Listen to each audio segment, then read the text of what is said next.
Olá, pessoal! Hoje é dia de último programa do ano, uma gravação muito especial com convidados que já passaram conosco durante o ano e hoje vieram trazer cada um, sobre um tema diferente, uma mensagem para vocês que estão nos acompanhando. Uma mensagem muito importante para 2023. Então não perca, fica com a gente até o final, porque vem muita coisa boa por aí. Para a gente começar, nós vamos falar sobre um assunto que todo mundo quer em abundância, que é saúde.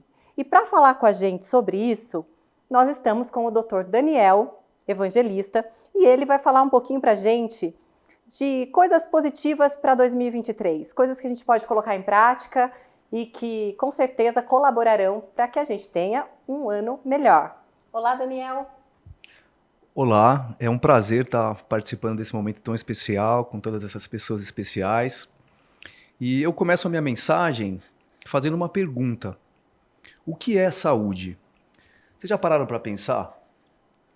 Como é complexo você definir saúde? Se sentir saudável é uma coisa muito individual, muito pessoal. O fato é que a saúde é imprescindível para que a gente consiga se colocar no mundo, para que a gente consiga atingir os nossos objetivos, para que a gente busque os nossos sonhos. E é muito importante a gente ter consciência de que nós devemos ser os protagonistas em relação à nossa saúde. Ninguém pode conquistar a nossa saúde para a gente. Nem o profissional de saúde, nem o medicamento. Nós somos a peça-chave.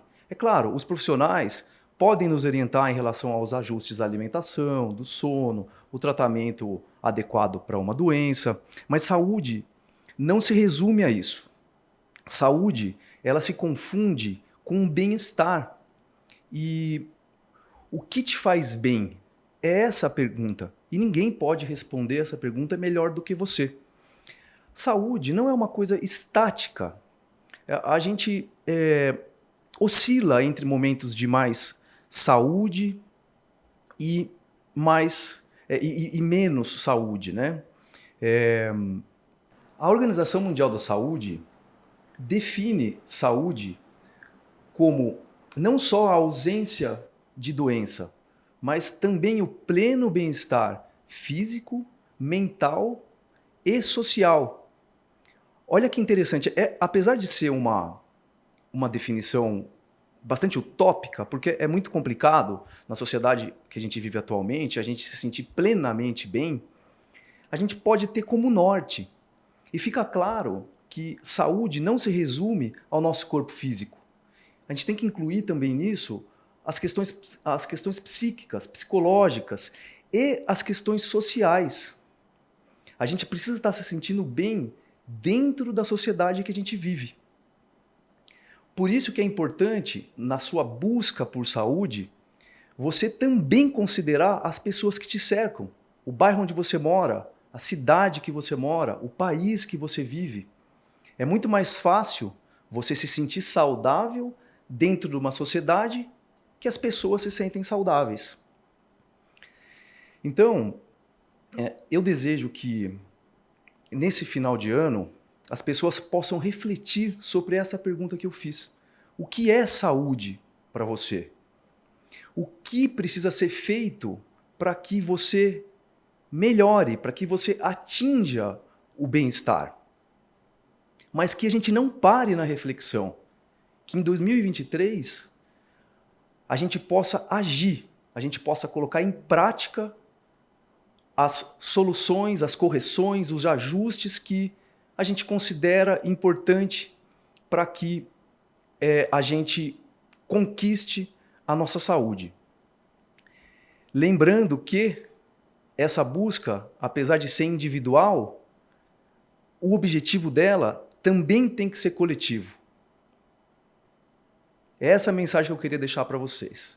Eu desejo um ótimo 2023, com muita saúde para todos. Muito bom, muito obrigada, doutor.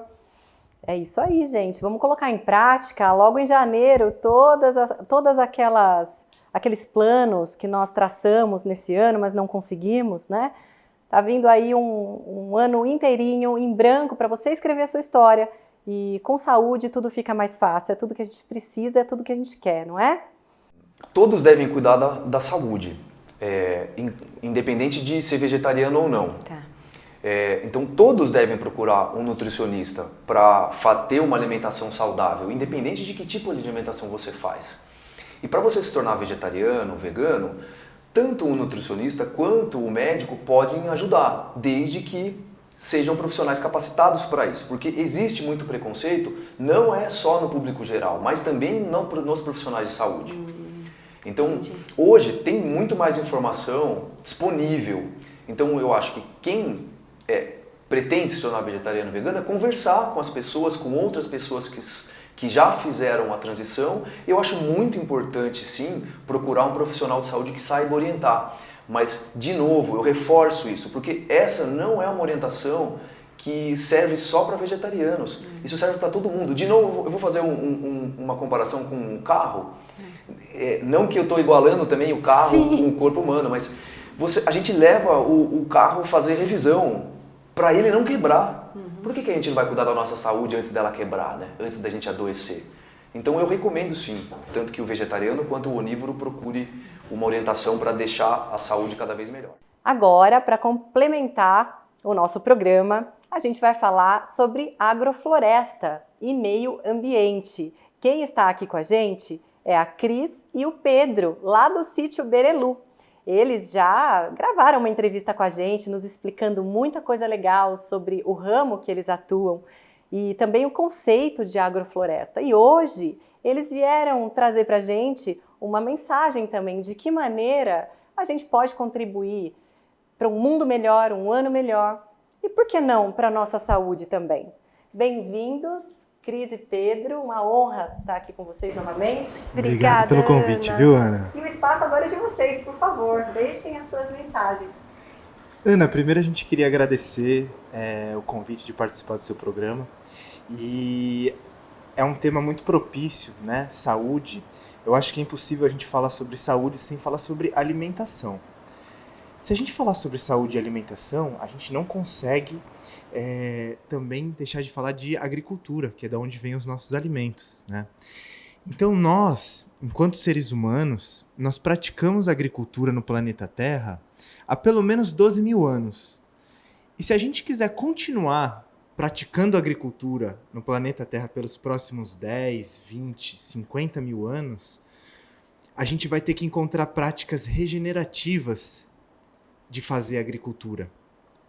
E a gente acredita que a agrofloresta é uma forma de se fazer agricultura onde a gente consegue reconciliar as práticas de preservação e regeneração do meio ambiente junto com os cultivos de produção de alimento e de uma série de outros recursos que o ser humano precisa para viver, como madeira, fibras, têxteis, né? Enfim, uma série de recursos que a gente precisa. E o mais legal disso tudo é a gente fazer agricultura recuperando a fertilidade dos solos que a gente tem aqui no Brasil. E então, a cada colheita que a gente faz nos nossos formatos de plantio, a gente tem solos cada vez mais férteis, com maior aporte de carbono, que é o alimento da microvida do solo. É a microvida que vai fazer o solo ter uma maior capacidade de retenção de água, de disponibilização de nutrientes para as plantas e, consequentemente, alimentos com maior valor biológico.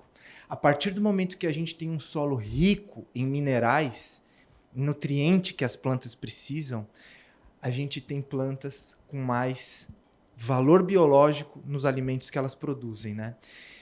Então, a agrofloresta é uma forma de a gente fazer tudo isso e ainda recuperando solos. Então, é possível, nos próximos 5, 10, 20, 30 anos, a gente recuperar o que a gente degradou nesses últimos 200, 300 anos.